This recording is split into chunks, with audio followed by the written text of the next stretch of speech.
Hello, and welcome to What We've Learnt. With me, Steve Kemish, and with her, Shane Redding. Hello, Shane. Hi, Steve. How are we? Good, actually. This time of year is always one to both reflect, which of course our podcasts are always about reflections and learnings, but also sort of looking ahead. And oh my goodness, this is a great episode. What an episode, Shane. Absolutely right. Perfect timing for it as well, because we're keen always to understand what the perception of marketing is. How as us marketing folk aren't just seen as the balloons and t-shirt kids. And no better guest, Estelle Giraudeau, who is actually the managing director at Club Med of UK and Northern Europe. And so her board position's fascinating, but she comes from marketing. And that's really why we were so keen to talk to her and understand not only how does a managing director see the world of marketing, but how do you get from marketing to managing directorship? And equally, how did the journey start? And that's where we begin as I introduce Estelle. So Estelle, it's lovely to have you with us. Thank you so much for making time. I almost want to rush ahead to your current role and being the managing director, but that would be remiss of me to not talk about marketing, as that's where most of our audience are from. But actually, I think we should probably rewind to the start. Perhaps tell us about the journey that you've been on thus far. Sure. Well, thank you, Steve, for having me here. Very glad. Indeed, I think I had a quite unique journey in the way that at the beginning of my studies, I wanted to be a teacher. So I don't know if we can find a kind of parallel between you want to be a teacher to grow people, to make an impact, I would say in a humble way, to the people you teach to. And as a manager, I think one of your key obsession is how you grow and develop your talents and your people around you. So maybe if I'm going backwards, I might see a kind of parallel. But long story short, I wanted to be a teacher. I've graduated at McGill University in Montreal, and that's actually where I had a wake-up call. So I found that actually being in an international environment, meeting all those people from different backgrounds, drove me to think that I might be designed for something else than being a teacher, and I might want to blossom in a way in the international playground, if I can say that. And I think in your personal life, like in your career, you sometimes have those moments that I would call enlightenment moments, where you have a kind of spark, and you think maybe my life could be different. Maybe I haven't thought about my life under this specific light. So that's exactly what happened for me, and this is the reason why then I carried on with 1 extra year as a master degree in international communication and marketing, because that was, I would say, the most natural bridge that I could find between literature, which I studied at McGill, and starting my career in business, especially into marketing, communication, and digital marketing. And I received after my studies, one of the best piece of advice career-wise, which was start working in an advertising agency, because that's where you're going to learn the most in a very short time frame. And that's exactly what happened. And that's what I've learned for 6 years at DDB Omnicom Group as an international brand manager. So I learned to go fast and understand fast the different business challenges, whatever sector it was. I learned to travel a lot for business and pitch my ideas and pitch myself as a consultant to different people, from the Minister of Tourism in Egypt to the DDB Managing Director in Japan, etc. So I had a lot of, I would say, matrix management, and I had a very broad spectrum of missions, tasks, and audiences. And I think that's where I learned the most, not only in terms of pure strategic and e-commerce techniques and skills. So Estelle, that's lovely that you've really explained, and I think there'll be lots of people listening who perhaps at the start of their careers who think, oh gosh, I really don't know what I want to do, but that you took your passion for literature and communication and found that MA at Lille, which is an amazing course, and obviously was one of the digital ones, and then to go to DDB. But in terms of the communication skills you learnt in the agency, because agency life is quite tough, isn't it? It is a challenging one indeed, and that's why it's always good, I guess, to start, I would say, building your career on one of the most challenging area. It's tough in the way that you have to work very long hours, and most of the time, especially when you're a junior, you have a lot to carry on, to carry, and you have to, finish your presentation in the middle of the night for the morning after, and to be fresh to present it. But at the same time, you have to, I would say, grow this ability to get into a topic very fast, step back from the topic very fast as well, to jump into something else. And it creates you, and it fosters, I think, a very strong agility, intellectual agility, to understand quickly what is a business challenge, what would be the most suitable solution I can bring, and what would be the creative idea, the strategic idea, and the execution. And I think it really push you to have a very strong structure in terms of methodology of working, to be very efficient, but at the same time, it forces you to always connect the dots. And I think that's one of the strengths I think we all have when we are marketeers and then MDs, is your capacity to connect dots. You see a topic, you read a topic, you're working on a project, and then when you jump into something else, you actually understand the big picture, and you can use what you have learned on something else to apply it to the new challenge you're working on.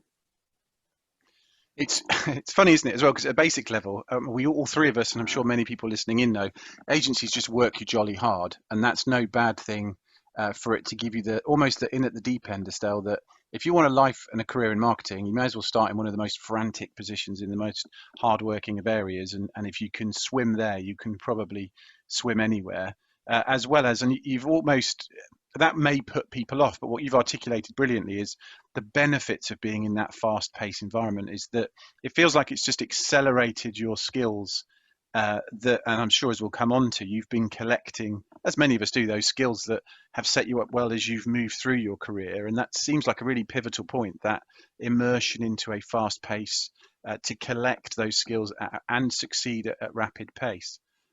I totally agree with that, because I tend to always repeat to whoever is asking me, because the fact is that you are stamped as a marketer because you started your career in an advertising agency. And I keep telling to people, well, actually, it's a paradox, because you're doing marketing, but the most important skill you have to build during this experience is how to sell, because you have to sell your idea, your creative, strategic ideas, and you are pitching all the time. You are most of the time doing presentation, gaining new clients. You're doing a lot of business developments. So at the end of the day, I think it's quite unfair to think that working in an advertising agency builds you as only, I would say, a marketing expert. As to me, that's where you're actually developing the most important skills in your career, which is how to sell. And that makes me think that sometimes it's a bit a shame, or it's a bit obsolete to think that we need to oppose people who know how to sell, and people who know how to market. It's interesting, isn't it? Because I think actually it's perhaps in Western Europe particularly, sales is seen as, not, as you say, necessarily an essential skill, which I absolutely see as an essential skill, particularly once you make it to board level and bringing people with you and negotiating and selling your ideas. So I completely agree with that. But I think it is interesting. Whereas, of course, in the US, and I know you work globally, it's seen as a much more positive attribute. It's seen as but of course, why wouldn't you want that? So it's funny culturally, those differences, and you must have seen a lot of those in your career. I've seen that, because I think the most important bias of this in Western Europe is that we think that selling is, how could I say that, very basic, and you need to sell your product, whatever, or your audiences or your circumstances, etc. Whereas I do believe that a good salesperson is someone who is actually trying to, first of all, understand his clientele, create a bond, and create bespoke solution to your audience, which is what a marketer does all the time. So I think if we would see the sales like the marketing, which is about build a bond, build a relationship, understand your clients' expectations and needs, and then build a bespoke solution, then we might think sales are actually the most valuable skill that one might have. It's about the interpretation of sales, isn't it? I'm Shane. I'm trying to think when, and Estelle, there's utterly no reason why you'll know this, but Shane and I spoke. We always talk about books, and I can see the book on my shelf now by Daniel H. Pink about the To Sell is Human. We talked about it on one of the previous episodes, and he talks about the ABC of selling, the modern ABC of selling, around attunement, buoyancy, and clarity. And it's what you've just articulated. And maybe the perception of selling, maybe over here, maybe in the wrong places, is it's a very extroverted, almost aggressive skill set. Whereas actually his argument very articulately is we all sell all of the time, whatever our job, in our personal lives and our professional lives. And that ability to be attuned, particularly the A, is what you've just articulated. Is if you want to communicate with somebody, you really need to understand how they think and how they talk and speak to then start to match into them, which then for me leads very naturally into the world of marketing. Is if you want to get your message across, you need to know the people you're trying to talk to and how they're going to receive it. So there's a real blend for sure. It is true. And when you get to be a managing director or CEO, again, people might think, well, you're not a commercial expert, but actually you spend your time managing people. And at the end of the day, you have to cement people around one unique purpose, around one ambition for the company and for the team. And all your leadership and influencing skills are very linked to sales processes in a way, because again, it gets back to what you just said, Steve, which is, what does your team need? What do they need also to work better together? What kind of purpose do they need to listen to so that they follow you as well? So everything, to me, if you come across, I might put the finance department on the side, but actually maybe I'm wrong. I think all the departments have a sale promise in a way, and actually finance could be involved, because as we all know, you can play with figures exactly the way you want, according to what you want to sell to the banks, to your private equity fund, to whoever. So at the end of the day, I think everybody in an organization needs very strong sales skills, and we shouldn't split in silos and oppose marketeers and salespersons. No, I agree. And the more we can break down those barriers and respect each other's strengths and learn from each other, the better, I think, Estelle. But you went from agency life and decided that the next step would be client side, and you went into marketing. So what was that next step like for you? Yeah, I was frustrated, to be honest, to work only on one tiny piece of the mix marketing, which is the communication, and I was really keen to explore the rest of the spectrum in terms of marketing. So about product, pricing, revenue management, all the channel distribution channels. And so I moved first of all to IKKS, which belongs to Zanier Group, which is the European leader in fashion industry, as an international brand manager. I was also e-commerce director, and then I moved to Club Med in London. That's where I work today. And I started as a marketing director as well. And that was fascinating, because in both experiences, I was about repositioning the brand, understand both key success factors, but also key failure factors, which we don't talk too much about when you're a marketer. And that was all about actually understanding that an advertising agency is just a tiny piece of a very complex ecosystem where you have to play with your internal constraints, with obviously some political gains or versatility in the organization to, again, use influence skills to make sure that you manage to get what you want to achieve. So I would say that was interesting because I think that when you're working for an advertising agency, you're very driven by the strategy, the idea, but much less in terms of what will be the return on investment of what I'm doing, what will be the business case, what would be the tools that I would need to sell or to put together to sell this idea and this project to my CEO or to any kind of decision maker. So you see a very different aspect of the business that is much more complex, I would say, much more business driven. So maybe it's not for everybody, but when you're very result driven, when you really want to make an impact on business and on teams, I feel that was much more rewarding in a way.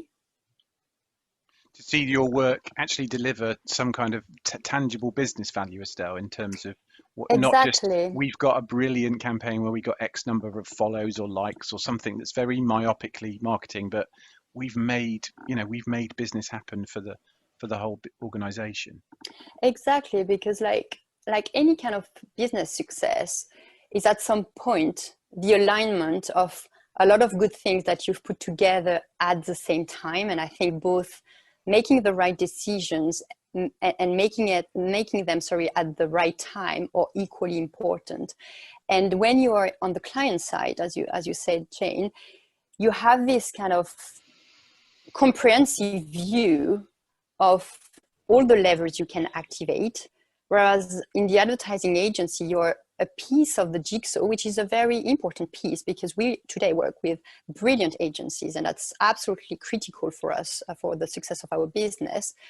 But you will never know if it was only your piece that brought the success, and maybe you could have a different impact on other business activation levels. Whereas when you're on the client side, I think if you're really results driven, that's very, very rewarding. On the other side, if you're really driven by pure creativity, pure strategic planning, which I totally respect, then maybe the client side might be frustrating because it doesn't allow you that much time to think about concept, and very quickly you will be asked to execute the concept and do a business case to make sure that there is a strong return on investment on what you have thought about. So I would say it's different pace. Yeah, I'm really interested in that because I think that for me and what you've articulated about, you can just hear that pleasure come out when you talk about, the impact, the commercial impact. But I've met many brand managers for whom they don't have that link to ROI, or they don't, see the impact of brand, but they're not necessarily able to tie it all the way through to the business case. Is that something you think special at Club Med, that you had the culture, or you had maybe a mentor there that helped you take those first steps towards that commerciality? I agree with you, Shane. I think most of the time marketers are tied up, as you said, and they don't really bridge what they're doing with the business impact, which is a massive shame.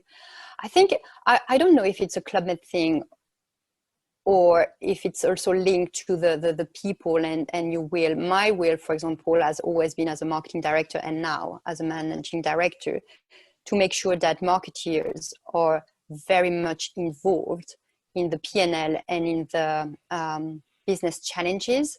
So to me, the marketing director has exactly the same accountability as a sales director in terms of sales. And that's the magic of both sales and marketing teams working hand in hand together that would allow you to deliver outstanding performances.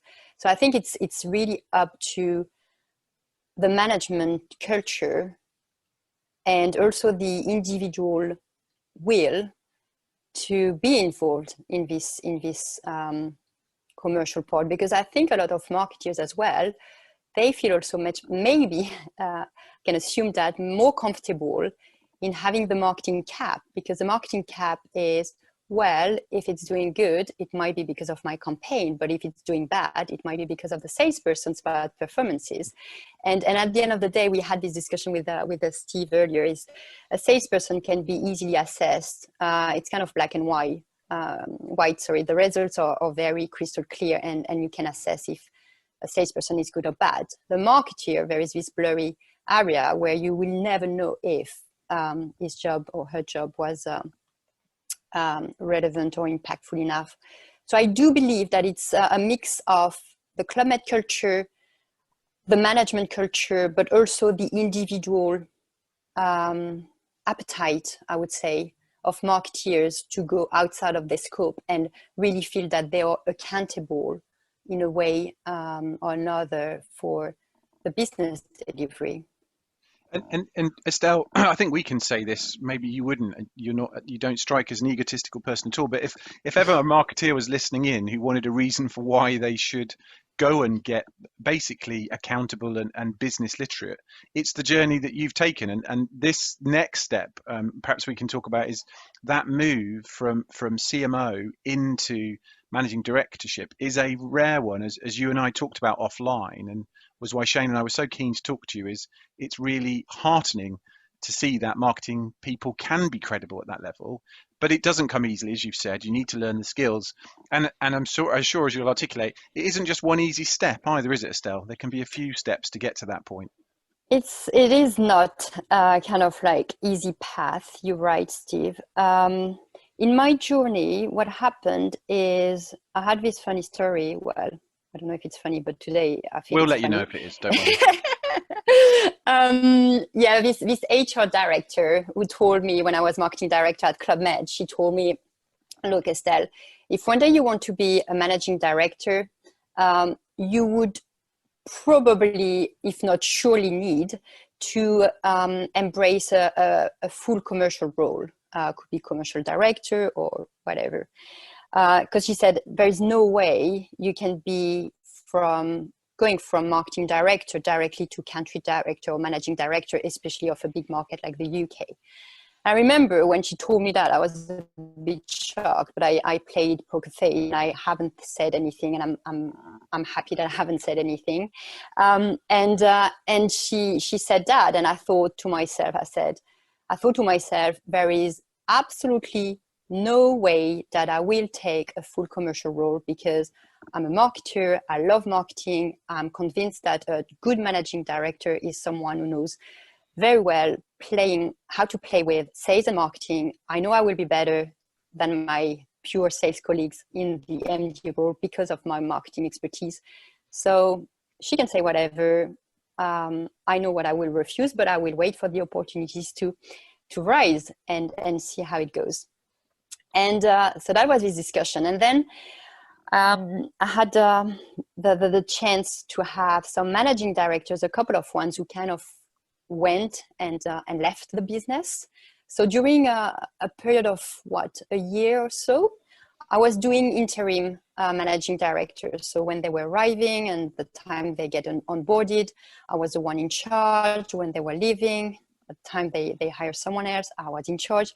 So for 1 year-ish, I was the interim managing director in a kind of unofficial way. And I remember this specific time, we talked earlier about this kind of milestone in your career or your enlightenment moments. And that was one of those ones where I met my CEO, and it was still unclear on who will take over the MD role. And for the first time in my life, in my career, I managed to be very assertive on what I wanted in my career.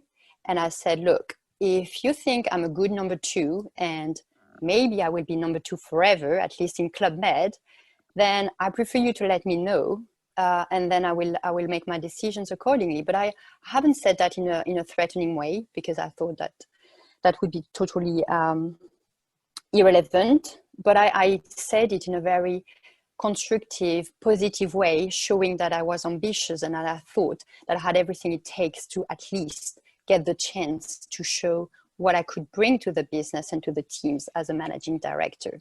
So he opened the position, I applied, and I got the position. That's how I got appointed. MD. And the first thing you did is fire that HR person, hopefully.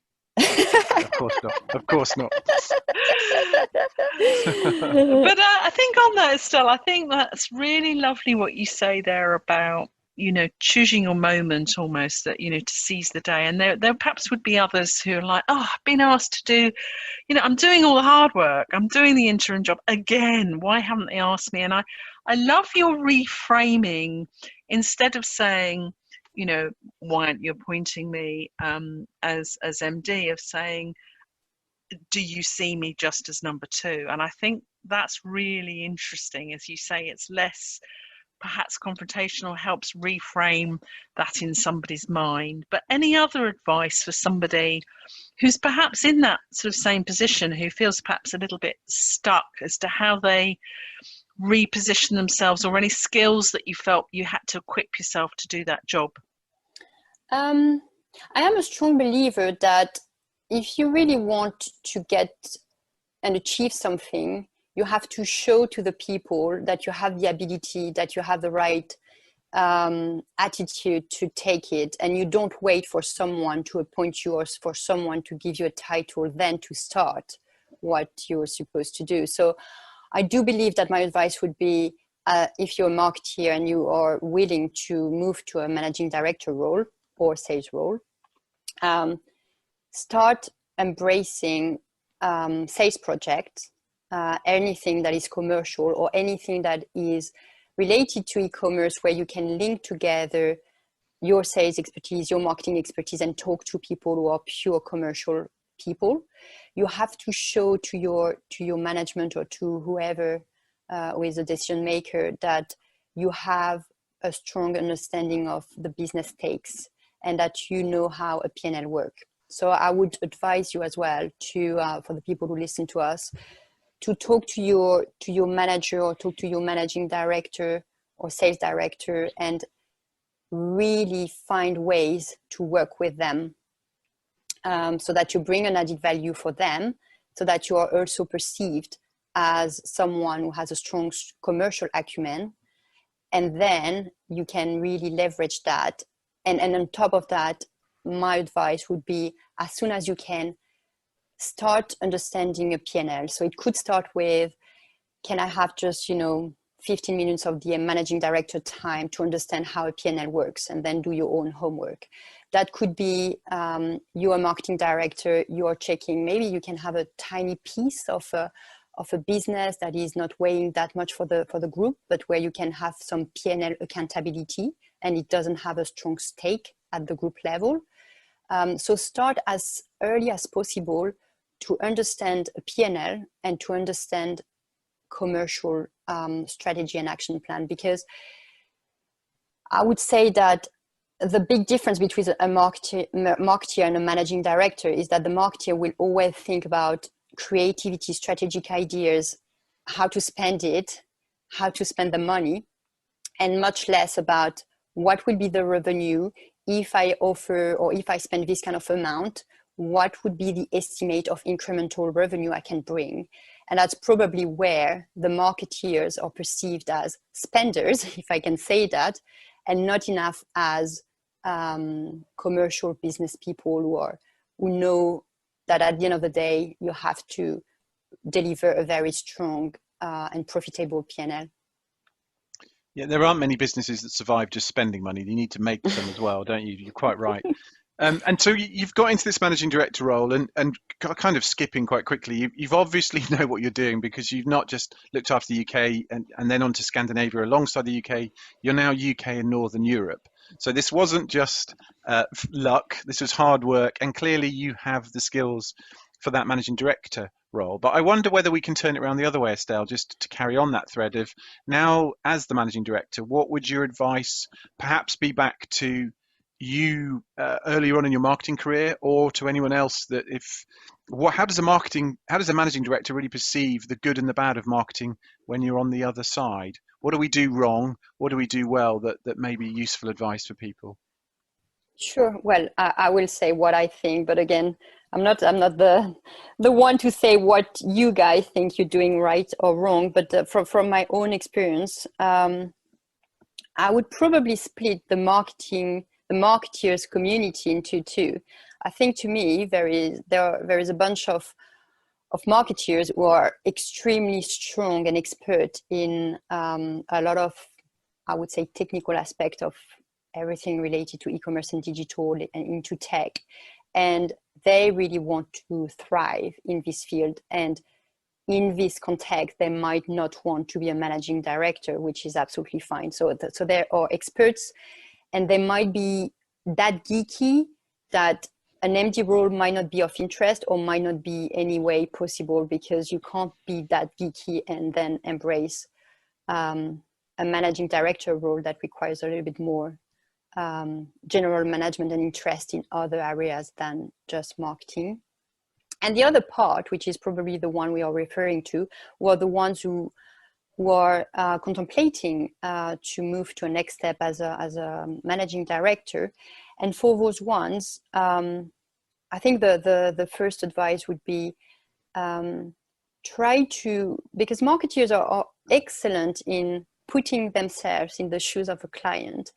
And funnily enough, in an organization, they don't do that much with the people they talk to or the people they want to convince. They think they have the best idea, the best strategy, and the others who don't buy it, they don't understand, and they are incompetent in a way. So I think the advice would be, try very much whenever you do a presentation or whenever you do you need to convince someone, to put yourself in the shoes and consider this person as your client, and things will change very much. Because if you're talking to a managing director, you know that whatever you will present, you have to show clearly and quickly how it will be executed, how it will be workable, how much you will have to spend, and how much you think you will get in terms of return on investment. And you don't have to wait for 3 meetings to present that, because otherwise you might have lost your audience anyway. So I would start with that. I think the other one is, don't get lost or don't lose people with your very expert KPIs. Most of the time, and that's what fascinates me in marketing, is that it evolves so much that now it's more an analytical job than a creative job in a way. Well, bless us, we still need creativity in this world, but it's a lot of figures and a lot of Google Analytics you have to get if you want to be a good marketer. And I think that sometimes the shame is that marketeers will be so much into their micro, nano KPIs that they will lose the big picture. So if you present a dashboard and you show that your conversion rate has increased by XYZ, and your qualified traffic has increased by this, and then the rebound rate is this and that, and you're happy with those figures. But if at the end of the day, you haven't showed that I've spent 100K and I've managed to generate £1 million, then you have just lost your point. And I think it's easy to get lost in very tiny KPIs when you're a marketeer, because that's what you are driven to do because of the nature of this new job. I think that's interesting, Estelle. Yeah, I think driven to, but I think you've explained it brilliantly, that actually it may be the culture of where you work that you're almost prevented from joining those digital KPIs to those of the business. I mean, certainly a lot of the organizations I work with, there's this real sense of frustration, is that they are not having the business plans or the business strategy, or to your point, the P&L shared with them. So they're not able to make those links, which I think, back to everybody listening, if you're in that function, you have that power. The sooner you teach everybody to read a P&L, the sooner you can relate their KPIs to the difference to a P&L, the more healthy the business. So I think that's just such an important point. So many businesses, it doesn't happen. And then the other one I love is that, talking about the way modern businesses are changing and the functions. And actually, I think what you're really saying is that we won't be CMOs or CSOs, we'll be chief revenue officers going forwards if we're a generalist, and they're the ones that will become MDs. But I agree with you that very technical will stay very technical, because they have to, because it's changing so fast. But what about the role of a chief experience officer? Because you mentioned, and I, passionate about customers, and they are the lifeblood of the company. Where does that sit? Do you think you need a separate function as a chief customer experience officer, or where does it sit? It's a nice one. I've never heard the chief experience officer, but I love it. I understood that now the marketeers are more and more chief growth officer, which I think it's quite telling, and it says, I think, exactly what we said so far, which is a marketeer is in charge and responsible at the end of the day of the growth of the business.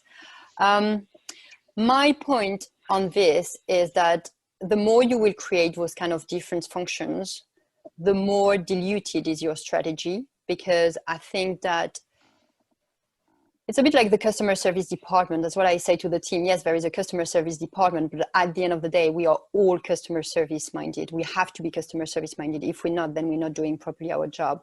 So I think the experience one, the chief experience officer one, is about the same. If we're not all absolutely obsessed with delivering the best in class customer experience, then we're failing at our job, whatever it is. Having said that, I think that you might need a marketeer that embodies, I would say, the experience, the customer experience that we want to deliver. So maybe it's a change of wording, and then the chief marketing officer is more a chief experience officer, depending again on the size of the organization. But I tend to think that the more silos you create, the less efficient you are. It's really interesting, isn't it? Because what you just described there is bang on in terms of cultural values, and it's so bleeding obvious, but it's so often missed. And it's back to Shane's point actually around that P&L is, look, rather than, and you, Estelle, you articulated it very well, that you can be ambitious, and you certainly shouldn't expect things to land in your lap. I've taken that from what you've said, and I think that gets leveled at every generation. It'd be really easy for us to say, oh, this new generation, they just expect it to be handed to them. But I think that's been every generation as we've been. So go out and try and proactively learn P&L. Shane's point is, well, actually, if you're a leader and you're a good one, start to proactively share and help them do it. And that extends what you've just said, is the articulation of we're all customer service agents. It is not an egotistical thing. It's a brilliant piece of leadership that doesn't matter what your role is. We all care about the customer, because frankly, without the customer, we are nothing. We're not even a chance of spending money, let alone making money. That's true. Listen, we're conscious we've emptied your brain on a number of topics, but I would feel remiss if we didn't wind back to one of your passions. You know, the teaching, which obviously you've kept that teaching thread as you've been, and it sounds very much in the role you're in now. You teach and advocate your team, your colleagues, but literature as well. We always look for good books. I mentioned that Daniel H. Pink book. What about books, Estelle? Anything that you've been reading that, or you've read that you think actually in the context of today would be a really interesting recommendation for people to take away? Sure. Yeah. As much as I love to read much more than I am today, I have a few books who really made an impact on me, and one of them is called Think and Grow Rich by Napoleon Hill. Napoleon, I don't think he's French, but I know the name sounds French. And I loved it, and I've read it a few years ago, and with a new perspective of COVID crisis, I think it makes a lot of sense to reread it, and I would definitely advise this reading. First reason is it's one of the first personal development / management leadership books that have been written, because that was just after the Great Depression in 1937. So I think the crises, as terrible as they are, always brings a kind of new perspective after to reinvent yourself. And the key learning of this book is about the power of your thought. And it's about, if you really want to achieve a goal, and the title is really about how to make money, but it's much broader than that. It's really about how to succeed, and success means something different for myself, for you, Steve, or for you, Shane. So whatever success you want to achieve, it's all about what do you want to put in your brain in terms of thoughts? How do you want to control your thoughts? And if, I remember some anecdotes that were very good, like if you really want something, just put post-its, write it and put it everywhere in your house, or write it every single day in your journaling process. Write the fact that you want to be an MD, or you want to have a happy family, or whatever is your success. And it's very powerful, because I think a lot of people I've read a lot, and I've written a lot about this, but the way it's put, it's quite it's not a very long book. It's extremely powerful, and it gives you, what I like, it's very pragmatic. It gives you tips and homework on how you want to make it happen in your life. That sounds a great recommendation. And I love the fact that it sounds like a book very much for now, but it was written in 1937. Those lessons from the past, which are just as applicable, and that power of positive thinking is, I think, so important for all of us. So on that note, I'm sort of being very positive and looking forward. Your preparation for, if you like, a lot of unknowns in 2021 with your sort of MD hat on, any things in terms of your applying that positive thinking, Estelle, to what you're doing and your team and your culture and your market?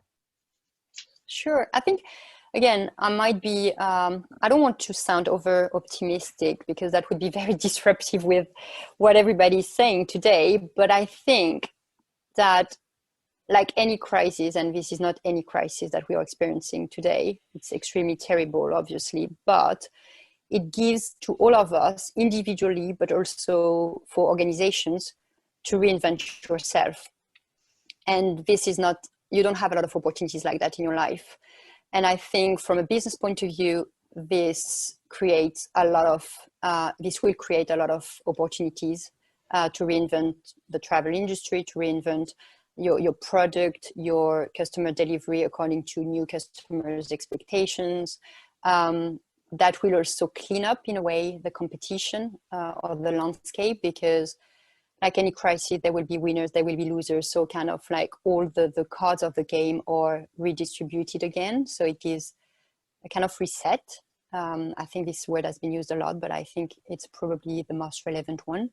And individually I think everybody had time, or hopefully had time, to reflect on what is important in their life. And again, you might want to see 2021 as the year where you implement the changes that you have thought about and that you have reflected on in 2020. And that's how I see things. And that's how I try to coach and share with the teams about what will be the great opportunities that will await for us next year, and how individually we have grown so much. We are not even aware yet, but we have grown so much in terms of resilience and ability to accept the fact that 100% or 99% of things that are happening today are out of our control in a very controlling world. That's quite exceptional, I would say.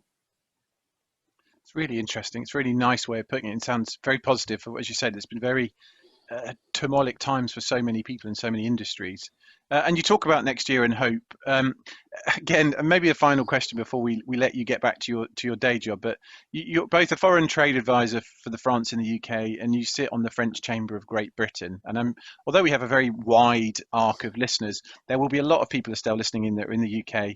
And they'd be fascinated to hear a non-UK's view on January the 1st, if I can use the dreaded B word, and Brexit. Any good news on that front, do you think, from your side? So again, I might sound very disruptive, because I don't want to be the one carrying or sharing the gloomy news about how Brexit will be a massive car crash for the UK for the next 10 years. That's A, not what I believe in, and B, I don't think this is very useful for anyone, especially now. But to be honest, from what I've heard and read and talked to different stakeholders recently, I do believe that it will not be probably as bad as expected. Again, that might be a wishful thinking, so hope that I'm not jinxing anything. But we won't hold you to it, don't worry. Thank you, Steve. No, I do think that one of the key strengths of British that is very well known, at least from an international point of view, is the negotiation skills and talent. And because of that, I do strongly believe that the British government will manage to negotiate, maybe at the very, very last minute, they will manage to negotiate at least what they wanted and maybe even more than what they wanted. And I think it will give them an opportunity to, again, get the best of both. I'm saying again because that was more or less the case when they had a position in Europe, because you kept your own currency. So it was a bit of best of both worlds position. And I think that will be more or less the same. You will keep, and I should just say we, because I'm also now having the British citizenship. But we will have the opportunity to trade with Europe still, because agreements will be found. And then it will give the opportunity to the UK to have more freedom in trading with the rest of the world, and to be maybe much more autonomous and faster in terms of making decisions about policies, etc. in the UK. Talking to an epidemiologist recently, she said maybe some ideas about vaccine coming earlier in the UK rather than the rest of Europe is something that is on the table, because again, we are out of the EU. So at the end of the day, I'm not saying it's going to be a walk in the park and that's going to be easy. There will be a lot of bumps. I think there is a lot of uncertainty again on how things will happen. But I believe and I trust British people to be not only good negotiators, but be very pragmatic people to make things as smooth as possible and as efficient as possible. That's what I believe. So Estelle, clearly as a British citizen, you're just demonstrating that you truly have got those pragmatic characteristics as well. And I think, those words of wisdom about whatever your views were, however you came into this, it's a reset button for all of us. And it's about seeing the positive and seeing the opportunities. And I can't think of a nicer way to say thank you for inspiring us all to, I've written down, implement the changes you want to make. We have the power to change things more than we think sometimes. And I think that's made me think a lot. So thank you very much. Thank you very much. Thank you, Shane. Thank you, Steve. That was a lovely, interesting chat. Wow, Shane, what a fascinating person, fascinating journey, so much. How does one start to unpack and summarize all that Estelle's just given us?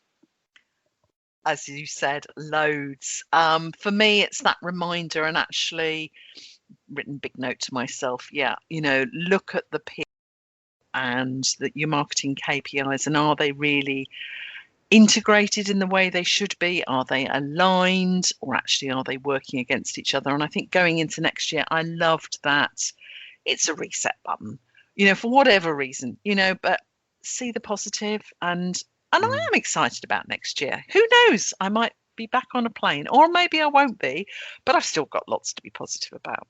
Yeah, well, life is a journey, isn't it? And yes, quite selfishly, and maybe Estelle's convinced us, not only if we get on a plane, Shane, I'm certainly know the brand that I might talk to about my holidays in the Med or further afield. So thank you to Estelle. Just so much to take, and I'm sure a lot of what Estelle has just articulated to us probably just seems like common sense, but it really made the point to me about how the sliding doors moments, as she articulated, of when you have those realizations, and then on top of that, how just everything you do is helping you to the next step. You may not realize it at the time, but the good and the bad, it certainly arms you with skills that will always become useful down the line, even if you don't quite know when, where, or for what reason. And I think you've also been virtually bought up the stock of Think and Grow Rich, but there are still a few copies left on Amazon for our listeners. Are, yes. Well, I bought a copy while Estelle was telling us about it, and there were readers, only 10 copies at the time that I did it. Now, I'm sure Amazon have lots of shelf space, so it may be back, but work fast and get a copy of that book. That's the best 1937 book recommendation I've had in a long time, and I look forward to reading that very soon. I also look forward, Shane, to speaking with you and our next guest very soon, but perhaps we'll call it a day. So, Shane, thank you very much to you. Thank you mostly to Estelle for her brilliant insight, incredibly valuable. I'm sure you agree, but let us know if you agree. Drop us a comment. Remember, www.podcast.co.uk will take you through to our LinkedIn homepage where you can not only comment, share your thoughts on that book, or mostly on what Estelle's managed to share with us today. Equally, you can pick up all the other episodes on that platform, as well as on Spotify, on SoundCloud, on Apple Music, etc., if you'd rather dig through that way. But whatever you want to do, keep on learning, keep on listening, and we'll be with you soon. Thanks, everyone.